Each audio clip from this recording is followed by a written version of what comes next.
Mark Bullock. I'm going to chair this meeting, and I'll call it to order. If we'll all rise and pledge allegiance to the flag.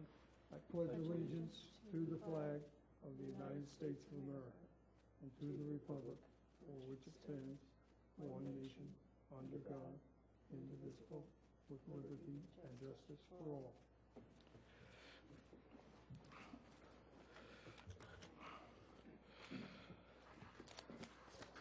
Thank you. Again, I'd like to point out we do not appear to have a quorum for tonight's meeting. Therefore, we will discuss various items, but we cannot, of course, vote on that. In addition to that, our health officer is not with us tonight for health reasons, and will not be available to give his report. However, he has submitted a written report indicating that he's inspected 29 food establishments, 9 bathing place inspections, and has investigated 6 complaints consisting of a dog bite to a human, 2 food facility incidents, a complaint of foodborne illness, and a complaint of a raccoon in the house, which was handled by the Township's animal control officer. Some announcements regarding upcoming events in the Township. On April 25th, we'll have the Katie Sampson Lacrosse Festival at Radnor High School from 8 a.m. to 5 p.m. On June 13th, 2009, we have the annual Mainline Jazz and Food Festival from 11 to 9 on North Wayne Avenue between Lancaster and West Avenue. As some people know, every year we have a rabies clinic, and we're planning to do that. We're awaiting a commitment from the office, the veterinary office, which still goes under the name of St. George Hunt. And those are the announcements. There was also a public health alert that we got via email on Friday, April 10th, 2009. A fox came in contact with 2 domestic dogs at different locations in the township. The fox later tested positive for rabies. Radnor Township's Ordinance Chapter 115, Animals, requires that dogs and cats 3 months of age be vaccinated for the rabies virus. Anyone whose dog or cat pardon me, may come into contact with an undomesticated or unfamiliar animal should clean the wound with warm soap and water and have their pet immediately examined by a veterinarian. The alert goes on to point out that we should take precautions not to let our dogs and cats outside unsupervised, have your pets vaccinated for rabies, and keep those shots current at all times. Call the animal control officer or police department when you spot nocturnal animals out in the daytime. And do not pet undomesticated or unfamiliar animals. There is further advisory regarding humans who may be bitten or scratched by an undomesticated or unfamiliar animal, or have come into contact with the saliva of your pet after they have encountered an animal suspected of carrying the rabies virus. Such individuals should wash the wound with soap and water, consult with a physician, and together determine what, if any, medical treatment is necessary, and contact the animal warden or animal control officer in our township or police department. I just wanted to add to that the importance of people talking to their children about this as well, and making sure that they know not to try and rescue wild animals that they see, or new kittens or other adorable little animals that may in fact have been abandoned by a sick parent. So thank you for that. We have a member of the public who has an interest in this issue, and I'd like to invite you to come to the podium and introduce yourself and express your concerns. Thank you. I'm Jane Golis. I live at 512 West Wayne Avenue, and I came just because I read the rabies alert was emailed. It was part of the township email list, and you've just mentioned that the fact is it would be a good idea at this time for all pet owners to keep their animals indoors, and at least if they're outside, to be under surveillance. And which brings me to another part of something I think the township should consider going forward, is to expand the part of our ordinance, which we commonly call our leash law, to include all pets, which would be mostly including house cats.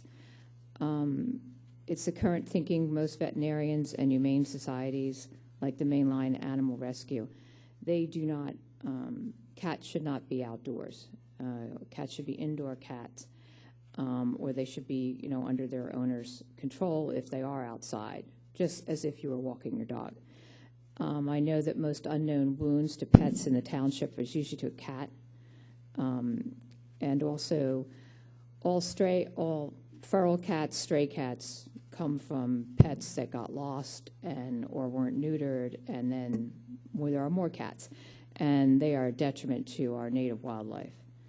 It's just something that I hope the township would consider, and I think it comes from this board, that it's time to maybe look at expanding our pet ordinance to include all other pets. I think in the past you've mentioned that there are nearby townships that do have such ordinances on their books. Are you aware of how, because we've had this come before us before, and enforcement with regard to dogs is problematical, let alone cats. So are you aware of how vigorously, if at all, they enforce? No, I'm not. I don't. I'm not. I know that would be an issue, but I think it's also a matter of just knowledge, as people would get to know that it's not good for animals to be at large. I just don't see it anymore with the amount of traffic in the township, et cetera, that it's a good idea to have your pet just outdoors where you don't know where they are. And we know there's a colony of feral cats on the trail, and that's not good for those animals, and it's not good for wildlife. And they may be a source of contact with rabies, et cetera, et cetera. Something that I hope we can consider going forward. Well, thank you very much for taking the time, especially on this rainy day, to come out and talk to us. I'd appreciate it if you would leave with Ms. Cassidy a way of that you would prefer that we reach you in the future. Also, I know that Bill Smith of Mainline Animal Rescue would probably come and talk further on this if anyone was interested. Great, thank you.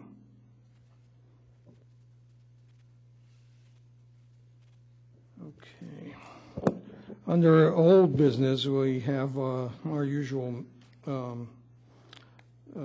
cast of list of items. The EAC update at the last board meeting, since Dr. Prescott is no longer on this board, I volunteered, at least for the duration of this year, to be the Board of Health's representative on the EAC.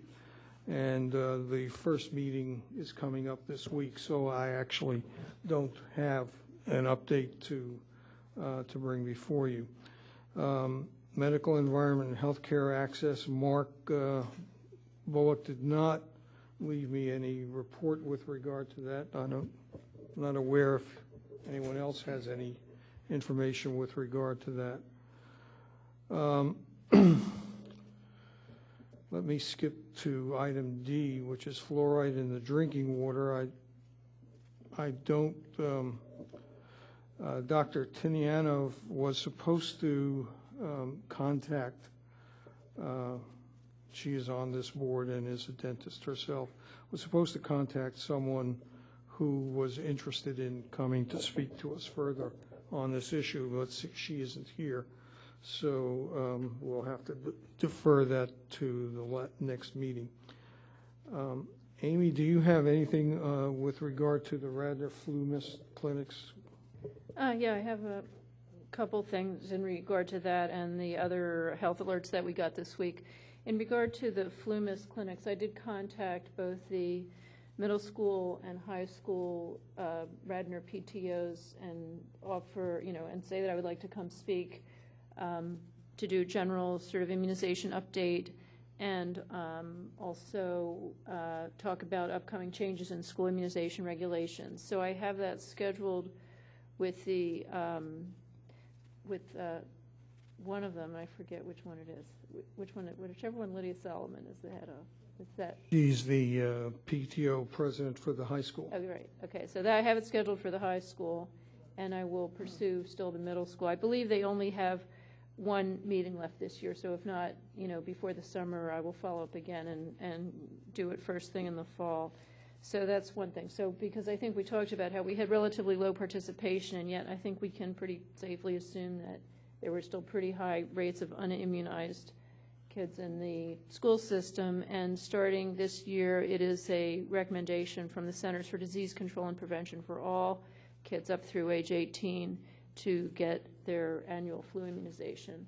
There are as well a couple of other changes coming, not for this September, but for the following September, that I thought I would update them on in regard to meningococcal immunization, a second varicella immunization, and a required tetanus, diphtheria, and acellular pertussis immunization. So I think that'll be good to talk to the PTOs and see, again, to try and gauge the community interest in having a more, in continuing the flu mist clinics or other flu clinics, because places that I've talked with around the state that offer the injectable flu vaccine go a lot more quickly in the sense that they don't have to assess whether someone's eligible for the vaccine, because there are just no restrictions on who can get the injectable vaccine other than anaphylactic or severe egg allergy.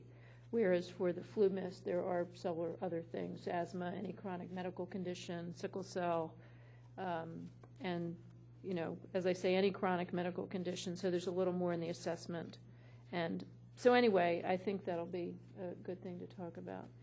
The other thing is I just wanted to mention in regard, we received some other health alerts, both about Haemophilus influenza type B and measles, and they both relate to increased numbers of people deciding not to immunize their children, which is really counter to any scientific study which shows that vaccines certainly are effective and also quite safe.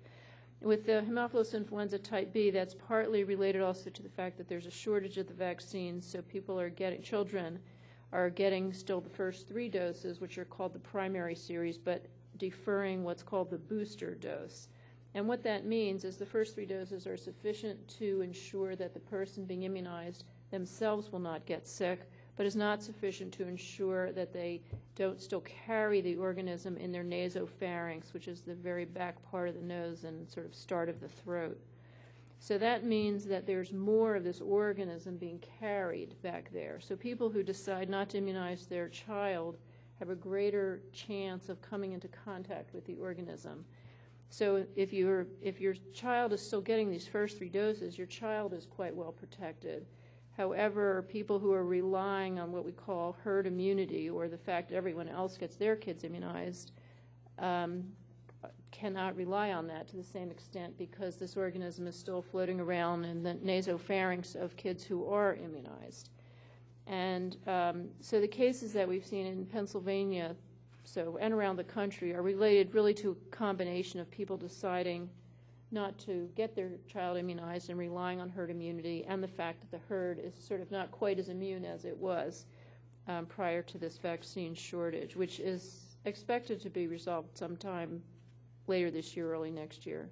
The second thing is in regard to measles, both the case at the University of Pennsylvania that we saw a couple months ago and the case in the initial case in western Pennsylvania, which we now have 6 confirmed cases in western Pennsylvania, are related to travel to India, being the index case, bringing the measles virus into this country, but then people who decided not to immunize their children being the susceptible people who've in fact come down with the disease.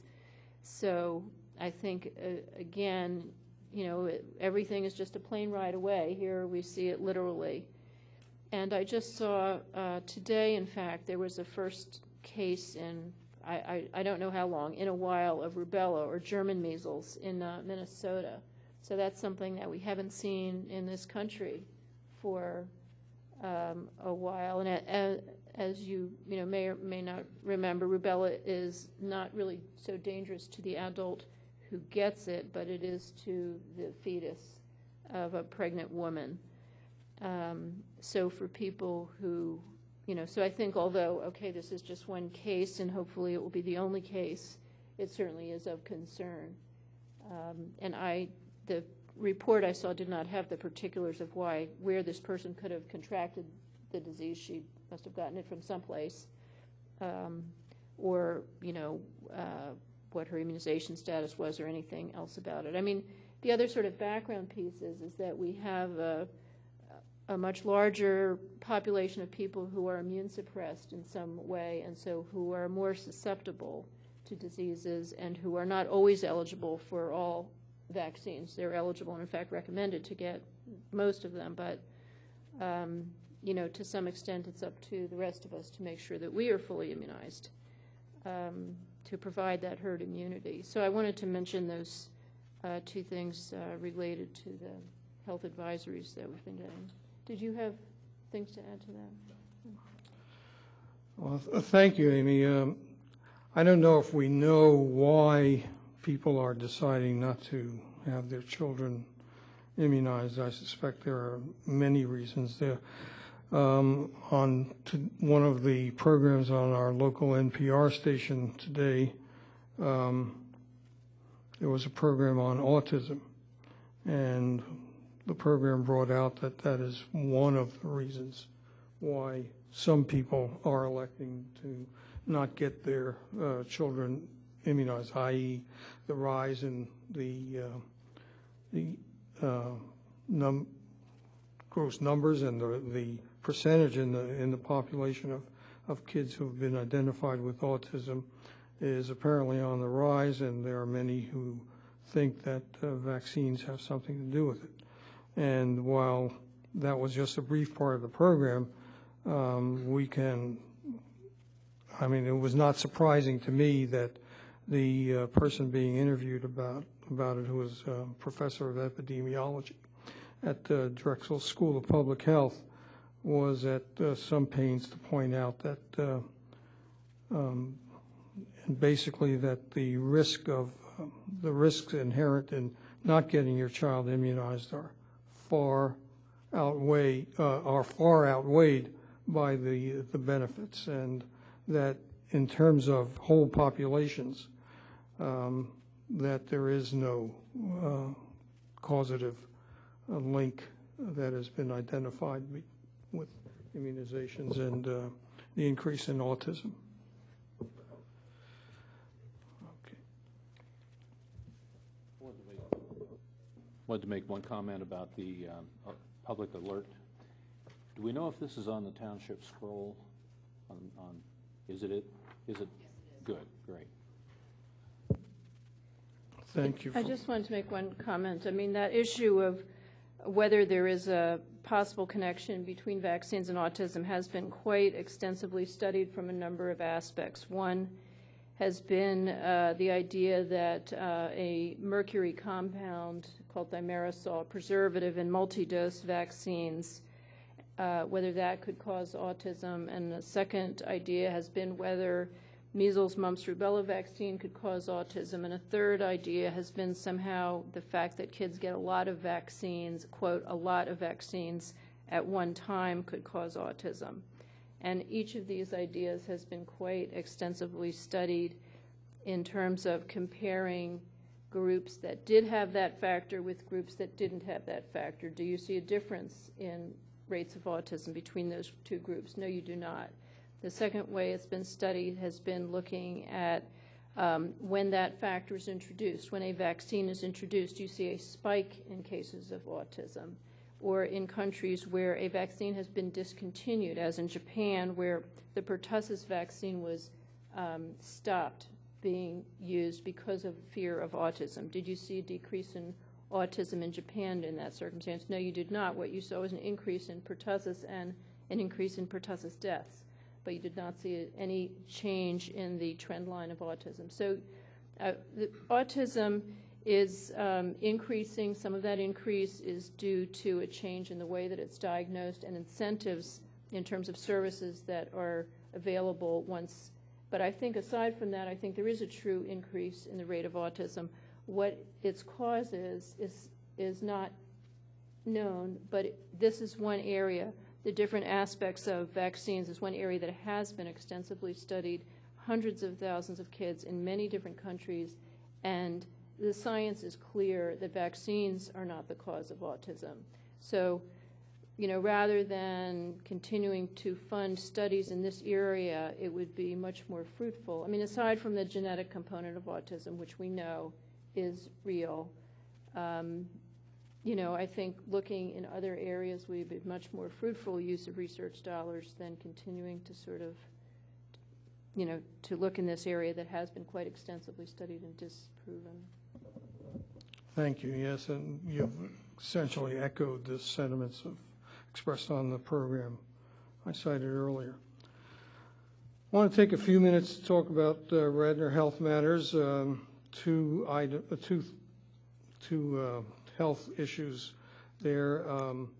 As I indicated at the last meeting, trying to get someone with whom we can speak about Lyme disease this spring, and I do have the name of an individual who is, who I've been assured is one of our foremost experts in the area, practices nearby, and so we're just really trying to settle on dates to do this, and I'll have more something more definite to report at our next meeting if, in fact, by then we don't have the program wrapped.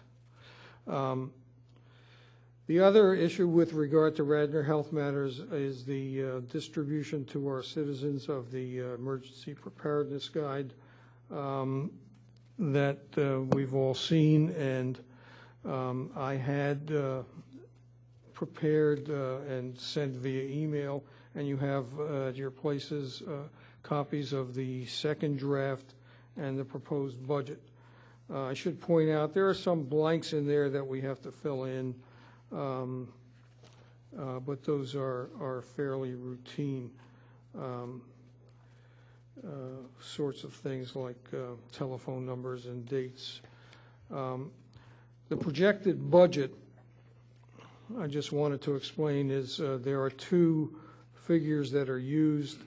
One of the a company that Mr. Taltone had consulted on this issue uses in their database for Radnor Township more households than we had been given to understand that there actually are.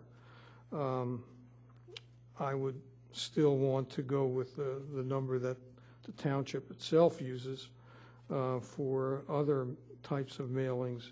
But nevertheless, I developed an outline of a budget for both numbers, 8,000, which the township uses, and 10,006, which PPD Graphics, which had the contract for printing the guide from Delaware County, uses for Radnor Township and other things that they print.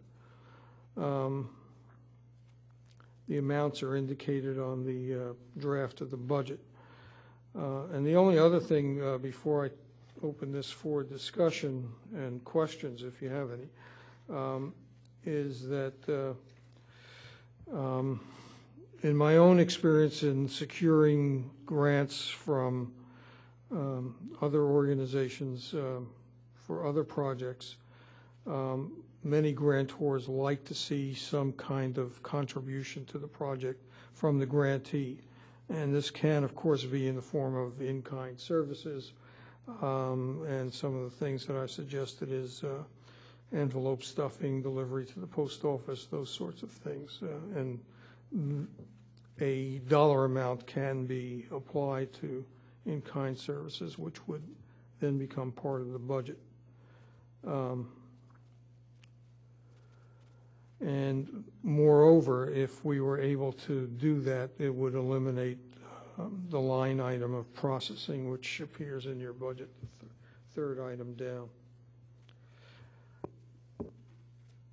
Any questions? Well, I just wanted to add something to that, because that may sort of dovetail with something I was going to bring up, which is that I got contacted by our local Boy Scout troop to do a session for them on to help them earn their merit badge for public health. And so I'll be able to talk about, from my past work at the Philadelphia Department of Public Health and what I do now at the American Academy of Pediatrics, and what the Board of Health does as far as different ways that the public health is protected by, government agencies, nonprofit organizations, volunteer community organizations. But maybe, this might be, kind of a avenue to help out with stuffing envelopes too, would be Boy Scout or Girl Scout groups. Because I understand this group is about 25 boys who are 11 to 15 years of age, so that's pretty good. That's a pretty good group. Yeah, that's an excellent suggestion. I think community service for our young people is an admirable way of preparing them for life. So if we can talk more about that as this project unfolds further.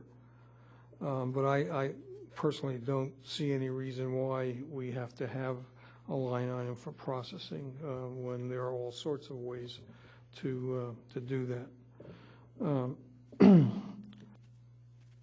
Let me say a word about what I see as the process here, and obviously there are only the three of us here, plus John Fisher representing the Township Commissioners. So we need to discuss this more fully when there are more members of the Board of Health able to be here, and then ultimately vote yea or nay whether to pursue this further in terms of a final draft. But I want to be able to assure the Township Commissioners, those who may be listening, and those to whom John may speak, that we are certainly aware that in terms of process, that the Township Commissioners are the final word with regard to whether or not we as a governmental body seek to